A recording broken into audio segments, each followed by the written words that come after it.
I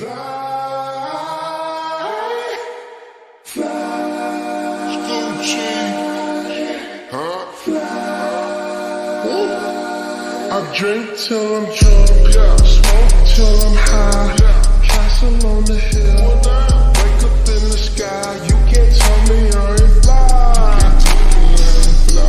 I know I'm super fly, I know I'm super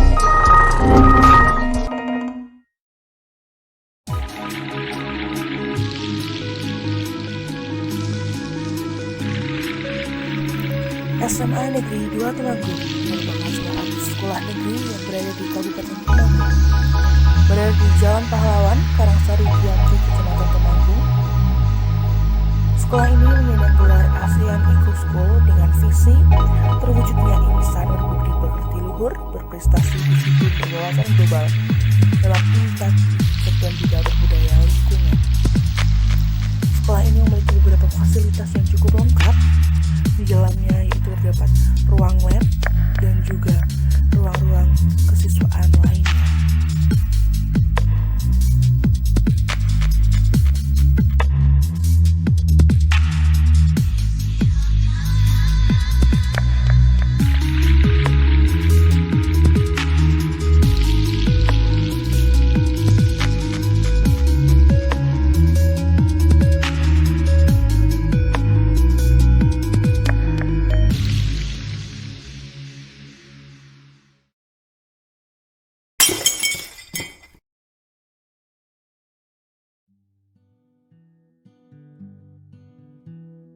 Belly to belly, face to face.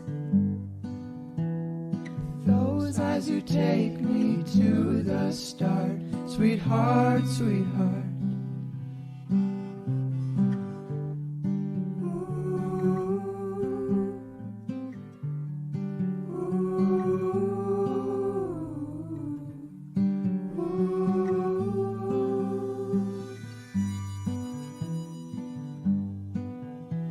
See me through and you polish me up. Oh, I feel brand new. Your street dog eyes anticipate me. I'm a kid again in a vibrant life. Like a ghost on marble steps into the rain. Into the rain. Make the weight of the world feel like nothing. Your street dog eyes anticipate me. I'm a kid again in a vibrant life.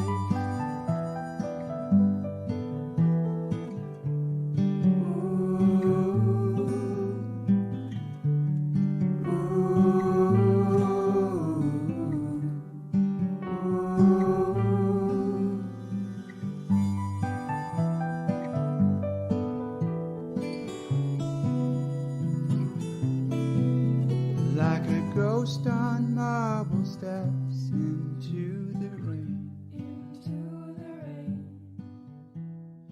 Make the way. Oke, jadi untuk materi yang terakhir adalah manfaat hasil penelitian. Tiga adalah uji coba aplikasikan. Wes kira masuk deh.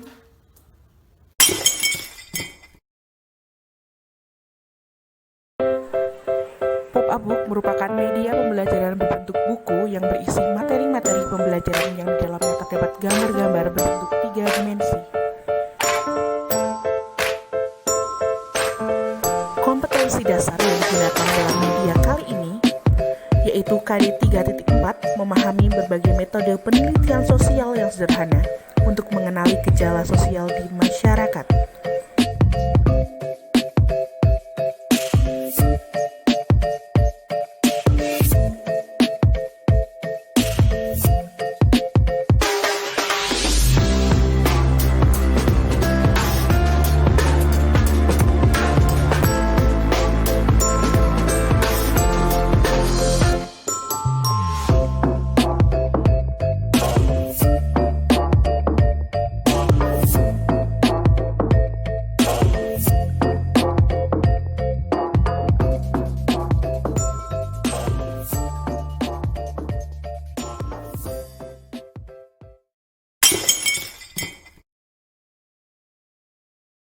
Ini akan berdiskusi bersama-sama terutama dalam materi pelajaran sosiologi di materi penelitian sosial seperti itu.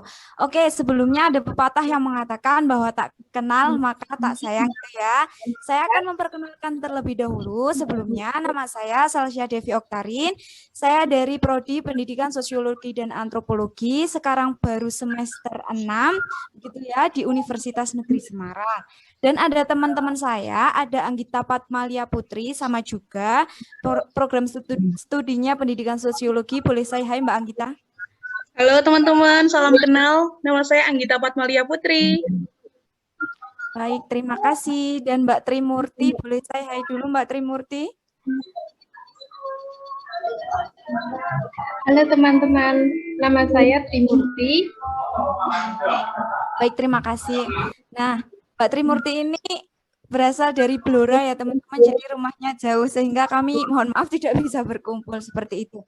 Oke, untuk diskusi kita hari ini kita akan memfokuskan pada metode penelitian dengan jenis data fokusnya yaitu kualitatif. Kami membuatkan video buat teman-teman semuanya.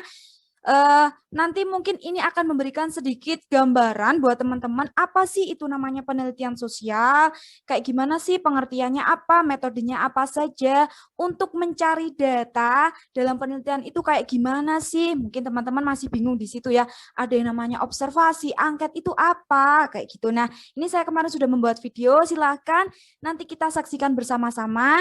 Jika di dalam video tersebut mungkin masih ada yang dibingungkan oleh teman-teman, boleh silahkan langsung ditanyakan setelah videonya berakhir seperti itu ya. Insya Allah nanti kalau saya, Mbak Anggita sama Mbak Trimurti bisa menjawab, akan kita jawab. Tapi kalau misalnya belum bisa, mungkin nanti bisa dibantu oleh Bu Yuni. Seperti itu. Karena kita tadi sudah perkenalan dan tadi sudah saya jelaskan juga, kita hari ini akan berdiskusi tentang materi penelitian sosial. Akan tetapi, untuk hari ini, khusus hari ini, kita hanya akan memfokuskan pada materi penelitian kualitatif. Kenapa kok kita hanya akan membahas tentang penelitian kualitatif?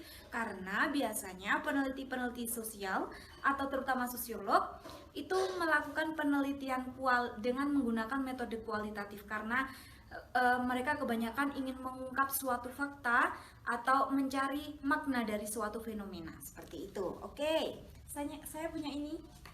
Nah, apa sih penelitian sosial itu? Kita akan mengulas sedikit.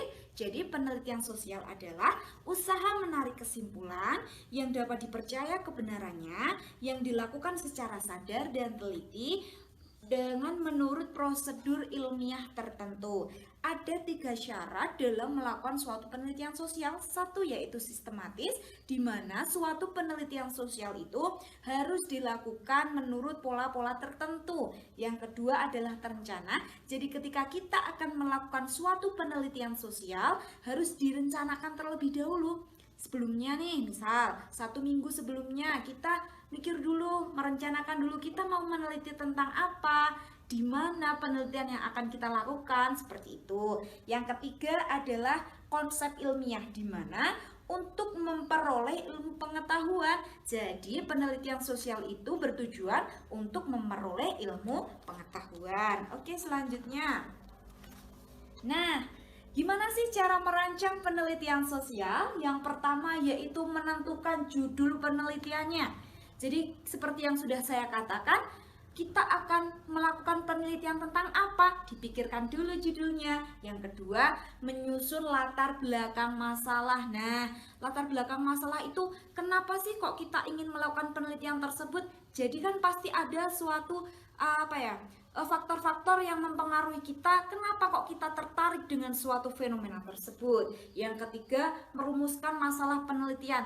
Apa yang ingin kita tanyakan dari suatu fenomena tersebut yang mungkin membuat kita penasaran, menggelitik hati kita untuk melakukan suatu penelitian itu. Yang keempat, merumuskan tujuan dan manfaat. Jadi, apa sih tujuan dari kita melakukan penelitian tersebut? Manfaat apa yang kita ingin dapatkan dari penelitian yang akan kita lakukan? Yang selanjutnya adalah menyusun kerangka teori. Jadi, kerangka teori ini biasanya boleh berisi konsep-konsep dari para ahli atau teori-teori, misalnya karena kita fokusnya ke sosiologi ya, teori-teori sosiologi yang akan kita gunakan misalnya bisa menggunakan teori interaksionisme simbolik, bisa menggunakan teori konflik dan sebagainya. Yang keenam yaitu membuat hipotesis. Untuk hipotesis ini kita fokuskan hanya untuk penelitian kuantitatif. Karena apa? Hipotesis ini adalah jawaban awal atau dugaan sementara seperti itu. Yang selanjutnya menentukan metode penelitian atau metodologi penelitian. Jadi metodenya akan menggunakan metode apa seperti itu. Yang terakhir adalah melakukan analisis data. Nah,